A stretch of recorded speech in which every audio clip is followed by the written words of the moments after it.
Scientists estimate 80% of our immune system is located in our intestinal tract, known as the gut. That means our gut health determines our overall health, whether we succumb to all kinds of illnesses or are able to fight them off. The problem is many people are sorely lacking in good gut bacteria, mainly because they eat too many processed foods or take too many antibiotics.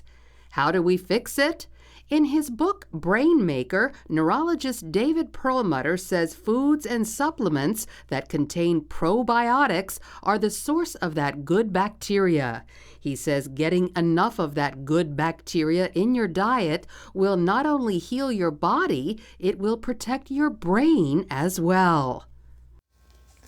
Well, the author of this book, Brain Maker, Dr. David Perlmutter, is with us again, and he tells me it's been years since he's been here, and we're glad to see you back again. I am glad to be back. Yeah. All right, what goes on in people's lives? You treat a lot of people who are sick. What are they sick with, and why are they so sick? In a word, inflammation. Inflammation? And inflammation is the cornerstone of really everything you don't want to get, whether it's diabetes, cancer, Alzheimer's, heart disease, and even obesity.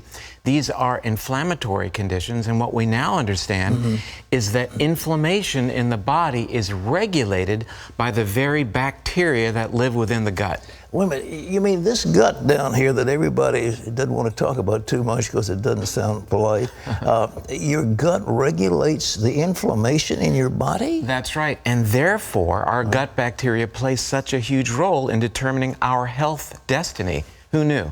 All right. Well, you've got a bunch of stuff in front of you. What are you? There are things called prebiotics and probiotics. What are they? So we really want to cultivate good and healthy bacteria because that's the way that we can remain healthy. So, for example, a probiotic, this is good bacteria that we can use to re-inoculate the gut, put back the good bacteria, balance inflammation, and help us even lose weight.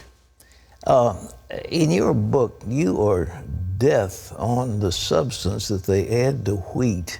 Talk about what's in that that they put into the wheat, into bread that people eat so much of. Well, it's not that it's put in, but gluten is part of wheat, of course. And don't they add gluten too? No, it's a natural part of the wheat. Barley and rye also contain gluten. It turns out that gluten in all people, not just in those with celiac disease, but in all people, gluten increases the leakiness of the gut, increases inflammation, and that paves the way for the dreaded things that we don't want to get. So, you know, why do we talk about this stuff? Pat, you said over the years, we've got to stand up for what we believe in, and you've made it very clear to us for years and years. And I think this is revolutionary information. We were told years ago that all germs were bad, this germ theory of disease, that we had to fear germs. But most of the bugs, the germs that live within us, are hoping to keep us healthy.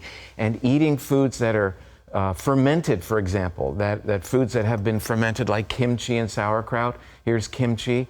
Drinking kombucha, which has got lots of good bacteria in it, and of course taking a good probiotic re-inoculates our gut with good bacteria. Well, there's a tremendous desire to cure diseases, and so doctors prescribe antibiotics by the fistful for little children and others.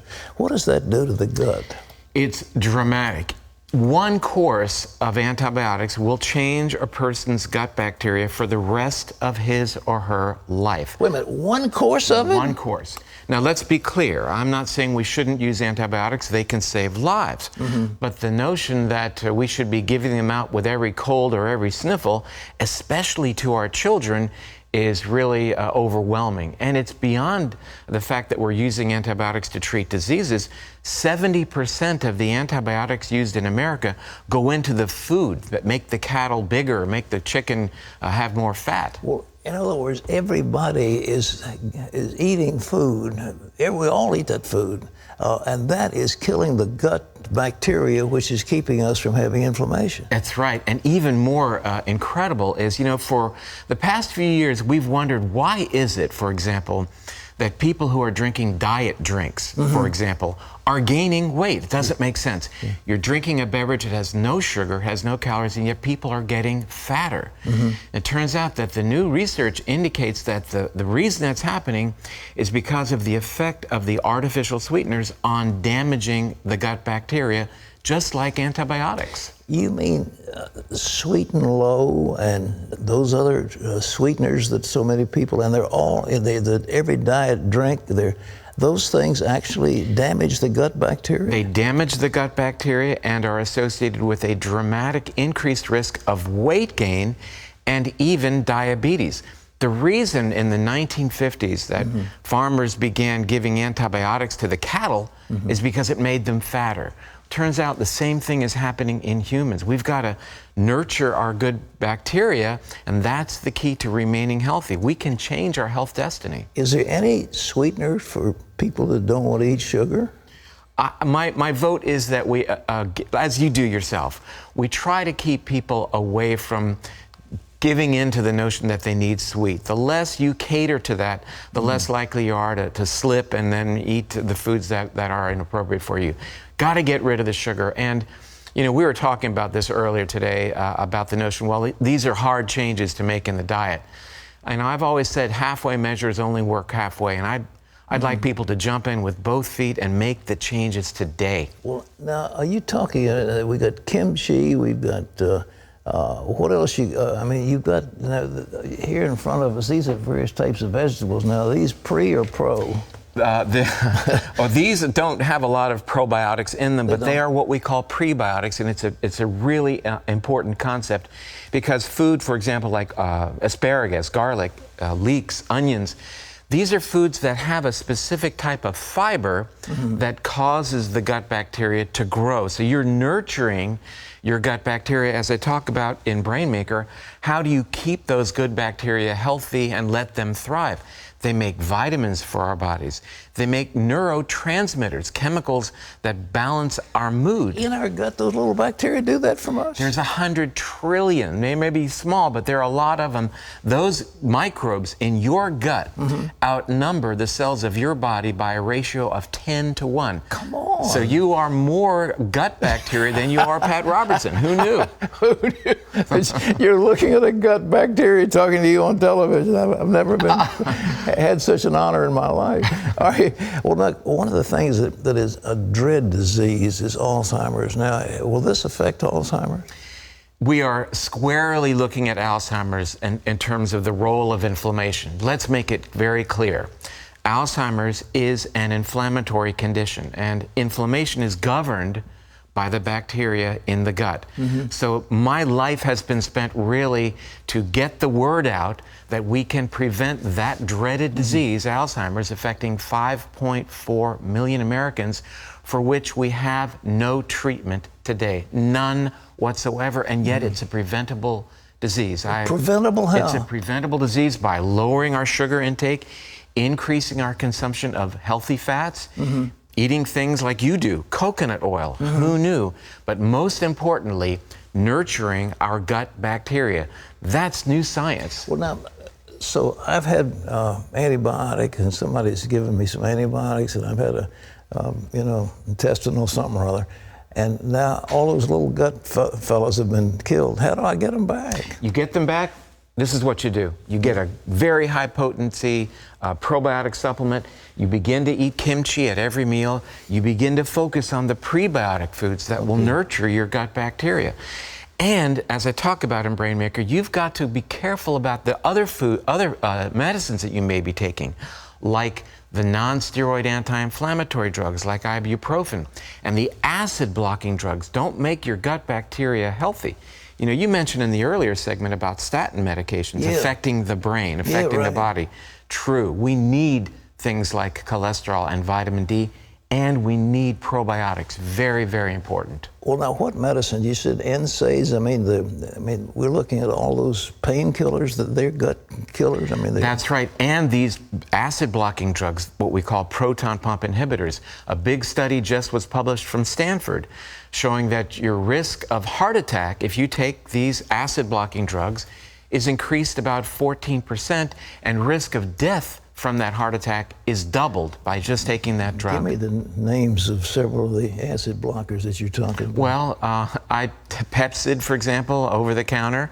Pepsid is one? Pepsid is one. And as far as the non-steroid anti-inflammatories, we're talking about ibuprofen, which you find in a whole host of medications. These damage the gut bacteria. That is the mechanism that causes many of the side effects of these very commonly prescribed medications. Well, you know, the advertisements just give me my leaves. I take a couple of the leaves and everything is well with my life. Well, we have to practice under the notion of primum non nocere, meaning above all, do no harm. And we have to look at what is called the risk-benefit ratio. And as you mentioned, as was mentioned in the last segment, when they're talking on the television commercial about the terrible side effects, there's a lot of visuals, and you don't really hear the fact that these drugs can cause such damage to the body. But again, we're looking at this now through a whole new lens, information we didn't have before. Those things cause bleeding, by the way. That's something that I ran into. I was iron deficient, and because of some of the things, you know, I was taking, that supposedly you've got aches and pains if you work out, you know, your muscles are sore, and you take a couple of ibuprofen. It's good that your muscles are sore when you're exercising. It's telling you you're doing your exercise.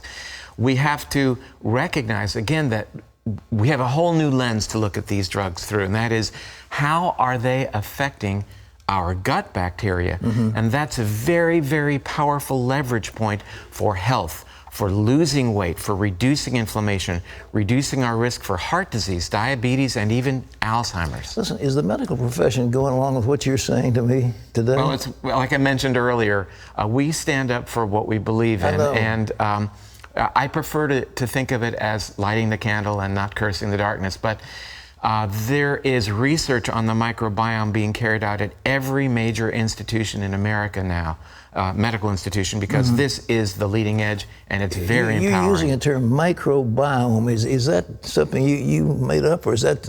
Oh, I wish I would have made it up. I would love to own that. But microbiome refers to these organisms that live within us and on our skin as well.